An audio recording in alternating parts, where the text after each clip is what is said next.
Picture this. You meet her eyes across the room. Something in your chest tightens. Something older than your thoughts, older than your language, older than you. You think you're seeing her. The curve of her lips, the way her hair falls, the flicker in her gaze that feels like an invitation. But Jung would laugh. He would tell you, this is not her, it's you. It's your projection, the deepest, most dangerous trick your psyche plays on you. He called it thema, the hidden feminine within a man, a buried archetype that bursts to life when a woman crosses your path. Suddenly, you're not judging reality. You're drunk on the vision of your own soul reflected back at you. This is why you mistake attraction for fate. Why lust feels like destiny. Why she becomes a goddess in your eyes, even though she's flesh and bone, broken and human like everyone else. Carl Jung warned, every man carries within him the eternal image of woman, not the actual woman, but a fantasy deeply engraved in his unconscious. And here's the brutal truth. She knows this, maybe not consciously, but instinctively. She feels the spell in your eyes. She knows how desire makes you pliable, generous, weak. Think about it. How many men have given away their time, money, loyalty, even their dignity, for the faint promise of a woman who never loved them? Desire is not innocent. It is not pure. It is power. Jung understood what most men cannot face. What you call chemistry is often your unconscious chains rattling. That intoxicating pull, that lightning bolt through your chest, it isn't her. It's your psyche shackling you to an illusion. And in the modern world, this illusion has sharper teeth than ever before. Instagram, dating apps, OnlyFans, a billion glowing screens weaponize Jung's anima against you every single day. Every filtered photo, every calculated smile, every subtle pose is a mirror aimed at your unconscious. And you wonder why you feel addicted, why you keep scrolling, why you can't stop thinking about her, because it isn't her. It's you. Your desire is being turned against you. This is the truth she doesn't want you to know.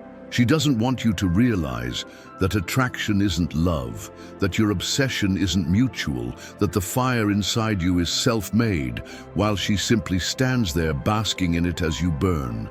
Jung held up the mirror. Most men look away, but you're here, you're listening. And once you see this, you can't unsee it. The question is, what will you do with this forbidden knowledge? Jung did not see women the way modern men are encouraged to, as delicate angels floating above the dirt of human nature. No, Jung saw something darker, something older. Archetypes, primal masks of femininity forged in the unconscious past. Down through centuries of blood, betrayal, and survival, the woman you desire is not just herself. She is also Eve, the temptress who lured Adam. She is Thema, the inner feminine force that can either guide you toward wholeness or destroy you with her shadow. Jung warned that what you call love often isn't love at all. It's possession. It's the unconscious projecting fantasies onto her face. That's why she feels magnetic, intoxicating, almost supernatural. It isn't her you're seeing. It's the archetype she embodies, and archetypes are ruthless. They do not care about your soul. They care about energy exchange, about feeding, about survival. Look closely at female desire. Beneath the smiles and softness lies something more dangerous: strategy. A woman's beauty is not just nature's decoration. It's a weapon sharpened over thousands of years. Jung might say she is both goddess and predator. She draws you in with warmth, yet hides the shadow of Lilith, independence, rebellion, the refusal to be tamed. That's why she fascinates you. That's why you can't stop thinking about her. Because you're not seeing her as she is. You're seeing the projection of every myth of womanhood burned into the male psyche since the dawn of time. And here's the brutal truth. When she desires, she does not see you. Not the man in his vulnerable depth, not the man who yearns to be known. She sees the archetype of provider, protector, power holder. Desire attaches itself to what elevates her status, secures her survival, or ignites her rebellion. You are cast in the role she chooses. Jung wrote, "We do not become enlightened by imagining figures of light, but by making the darkness conscious. Until you see this shadow in female desire, you will always be her pawn. You'll think she loves you, when in reality she's dancing with your projection. She's not lying awake thinking of your soul. She's calculating, even unconsciously, if you are strong enough, high value enough to fulfill the archetype she craves. That's why so many men end up broken. They mistake archetypal desire for personal love. They think they've found a soulmate. What they've actually found is a mask. And once it slips, the disappointment is devastating. So the question becomes, will you keep chasing the illusion? Or will you strip it bare and finally see her not as goddess or devil, but as a human being, shaped by forces older than both of you? Because until you face that truth, desire will own you. Jung once said, "We do not see others as they are. We see them as we are."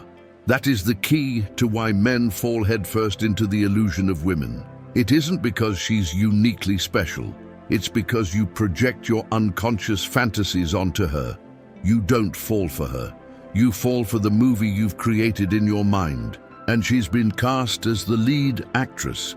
This is what Jung called projection, the psychological trick, where your unconscious throws its unmet desires, wounds, and longings onto another person. And women cloaked in mystery are the perfect canvas for this projection. Why? Because they rarely reveal the full truth of who they are. Feminine energy thrives on ambiguity, subtlety, suggestion. A glance, a smile, a touch, and your imagination does the rest. You mistake her mystery for depth. You mistake her silence for wisdom. You mistake her coyness for virtue. But in reality, she is neither saint nor goddess. She's just human, and often more strategic than you realize. The illusion works because you want it to work. Your psyche craves it. You long to believe that she is different, that she is the one, that she completes you. Here's the brutal truth Jung forces us to face. What you think is love at first sight is nothing more than the unconscious recognizing an archetype and projecting it onto her body. She fits the script you've been carrying in your mind since boyhood, the rescuer of loneliness, the balm for emptiness, the muse of greatness. But she's not those things. She's a woman. And women, like men, are driven by instincts, needs, and survival mechanisms. The mystery of women is not that they are unknowable. It's that you never stop to strip away your own projections. You don't see her clearly because you don't want to. You see her through the fog of fantasy, through the intoxication of desire, and that's why you fall hard, fast, and blind.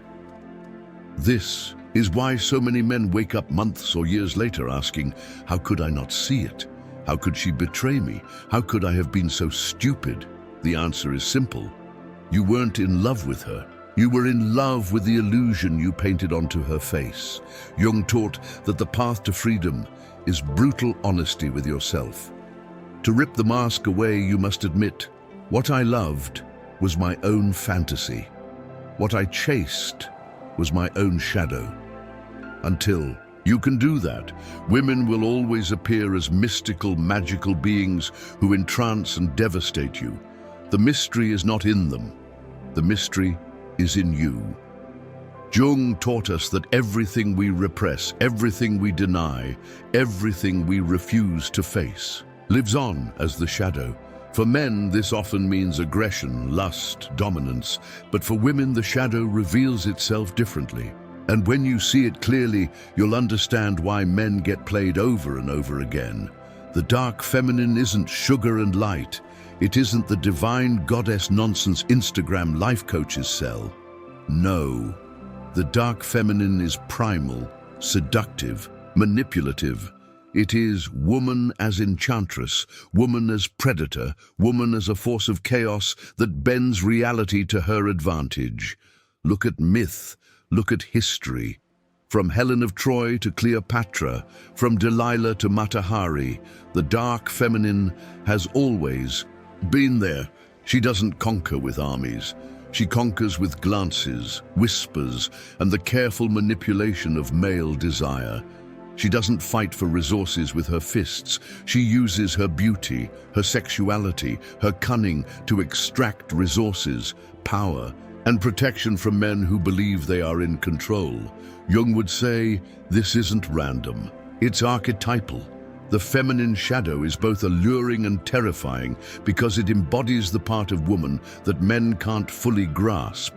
She is the siren that pulls sailors into the rocks, the witch who lures you into the forest, the mistress who whispers exactly what you want to hear, then drains you of everything you have. And here's the brutal truth most men can't accept. The dark feminine feeds on weakness. She can smell desperation like blood in the water. The more you pedestalize her, the more she knows she owns you.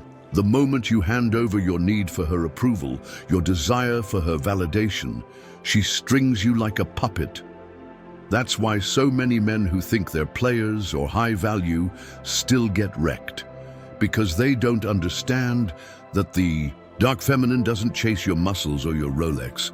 She chases your psyche. She wants your attention, your obsession, your emotional investment. And when she has it, she has leverage. The modern man underestimates this power because he thinks manipulation requires words. No, the dark feminine works through subtle signals, delayed replies, calculated indifference, moments of intimacy followed by withdrawal. Each tactic forces you to chase, to wonder, to question yourself. You think you're pursuing her, but in truth, she's leading you exactly where she wants you. And the most dangerous part, she's often unconscious of it. This isn't a grand conspiracy where women meet in secret to plan seduction strategies. No, it's instinct, it's survival, it's written into the shadow of femininity, passed through generations, honed by evolution. You can love it or hate it, but you cannot ignore it. Jung said that until you make the unconscious conscious, it will rule your life, and you will call it fate. Men who ignore the dark feminine call their heartbreak bad luck. Men who see it for what it is understand. This is the shadow at work. To confront it, you don't fight her. You fight your own blindness. You strip away projection. You learn to master your own desire so that seduction has no grip on you. Only then can you meet the dark feminine without being consumed by her. In Jung's time, the dark feminine showed up in myth, in dreams, in whispers of the unconscious. Today, she's right in your pocket. You carry her in your phone. You open the app, and there she is, filtered, staged, perfected. An endless gallery of archetypal seduction at scale. Instagram is the new temple of Aphrodite. But unlike the old statues of goddesses carved in stone, these women breathe, move, pose, and post daily. They know their angles. They know the lighting. They know how to bait attention like a fisherman dangling a worm. And millions of men, high value and low value alike, bite every single day. The thirst trap is not an accident, it's calculated shadow play. Every bikini shot, every pout, every gym selfie is a lure designed to test one thing: how much attention can she command? Because in the modern marketplace, attention is currency, and men are the suppliers. Dating apps, they're not about meeting people, they're about women sorting through men like products. Swipe left, swipe right. Discard, select. Discard, select.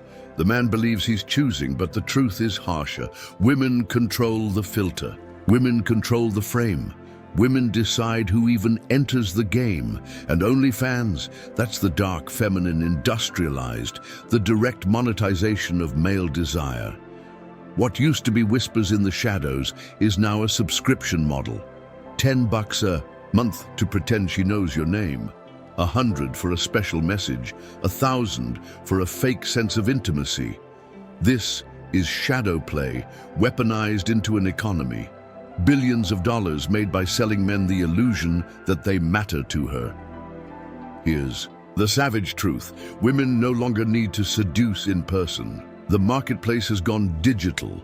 She can sit in her apartment, post a story, and have 10 men sending money, 20 begging for attention, 50 validating her existence without lifting a finger outside her door. The ancients would call this witchcraft. We call it social media. So-called high-value men, don't fool yourself, they're in the trap too. Athletes, entrepreneurs, musicians, they all slide into the same DMs. They all orbit the same women. They all get played by the same calculated signals because the shadow doesn't care how big your bank account is.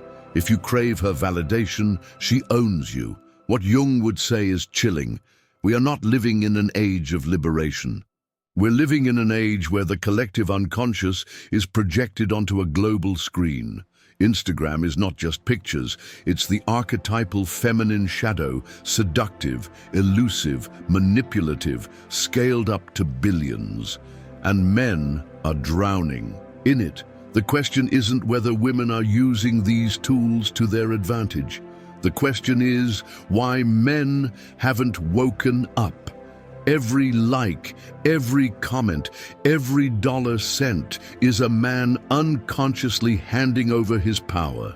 This is not romance. It's not love. It's ritual sacrifice at the altar of attention. Until men stop feeding the system, they'll remain its slaves. If Jung tore open the psyche to reveal the shadow, the unconscious projections that enslave men, then the question is simple. What must a man do once he knows the truth? The answer is brutal. You stop chasing, you stop worshipping, you stop projecting, you master yourself or you remain a slave. Every man who falls to the dark feminine falls because he cannot see her for what she is, a mirror of his own unconscious. Desire, the woman, is not the problem. Instagram is not the problem. OnlyFans is not the problem. The problem is the man who needs her validation, who needs her gaze to feel alive, who needs her touch to feel like a man. Jung would tell you, if you crave her, she owns you. If you need her, you are already lost. Because what you're really chasing is not her. It's your own projection. You've taken the inside of your psyche, the feminine archetype every man carries, and pasted it onto a woman who doesn't even know you. You've given her the crown. You've made her a goddess. And gods don't love mortals, they use them. So what must you learn? Brutal detachment. Not hatred of women, not withdrawal from life, but the ruthless ability to see through the game, to look at the bikini photo and see not beauty, but strategy, to hear the compliment and hear not love, but leverage, to watch the smile and know it's bait, not salvation. The man who learns this becomes untouchable. He can enjoy women without being consumed by them. He can walk into the marketplace without being seduced by the stalls. He can stand in the presence of beauty and not bow down to it. This is not coldness, this is freedom. But freedom comes with a price, sacrifice. You must kill the part of you that begs, kill the simp in you, kill the desperate little boy who thinks a woman's attention will make him whole. Jung would call this confronting your shadow, facing the darkest truth, that your hunger for women is really your hunger for yourself. You want her because you don't yet own your own soul. So learn this. Mastery is solitude. Train when no one watches. Build when no one claps. Read when no one cares. Create when no one validates. The man who no longer needs the feminine shadow is the man women cannot control. Ironically, he's also the man women crave most, because power is magnetic. But here's the paradox. The moment you chase, you lose. The moment you need, you submit. The moment you worship, you're already on your knees. A man who learns Jung's lesson lives like this. Women may orbit him, women may test him, women may try to pull him into the game, but he never gives away his center. His soul is his own. His validation comes from within. Self-mastery is the only antidote to seduction. Most men never escape this trap. They spend their lives chasing shadows of women they've projected Thema onto, convinced that the next one will save them, that the next good girl will heal them, that the next relationship will finally bring peace. And every time, they are devoured by the same cycle: desire, illusion, betrayal, despair. This is not an accident. This is how the psyche works when you refuse to confront it. This is how men stay trapped, generation after generation, worshipping the feminine as if she were divine, when in truth she is human, flawed, calculating, and playing her own survival game. Men today are not honest with themselves. They're not men. They're addicts. Addicts to beauty, to attention, to validation. So here is the challenge. Will you be different? This is not about hating women. It's about refusing to be consumed by them. It's about killing the part of you that is weak, needy, begging for love that never existed. It's about rising above the illusion, taking back your power, and living as a man who cannot be bought, seduced, or broken. Understand this. Love, as you were taught, is a myth. A myth built to keep men docile, obedient, and distracted. The true man does not chase love. He chases mastery. He chases his mission. He chases greatness. And if a woman stands beside him, she is a companion, not a savior. Jung would tell you, Thema must be integrated, not worshipped. You must take back the projection you cast on women and own it within yourself. That longing you feel, it's not for her, it's for your own soul. The moment you realize that, you no longer kneel before the goddess. You walk past her, lantern in hand, untouchable. This is the Jungian call, to live as if the illusions are shattered, to see through beauty, through seduction, through manipulation, and still remain unmoved. To master yourself so completely that no woman, no image, no desire can enslave you. Most men will never do this. They will die chasing, they will die begging, they will die broken, but maybe, just maybe, you will not. So here's the final command. Stop searching for the woman who will save you. She doesn't exist. Save yourself, master yourself. Become the man who needs nothing, who fears nothing, who kneels before nothing. If these words cut you open, don't just click away and numb yourself with another distraction. Like the video, share it with another brother lost in the illusion. And if you believe in the mission, support it using the link in the description below.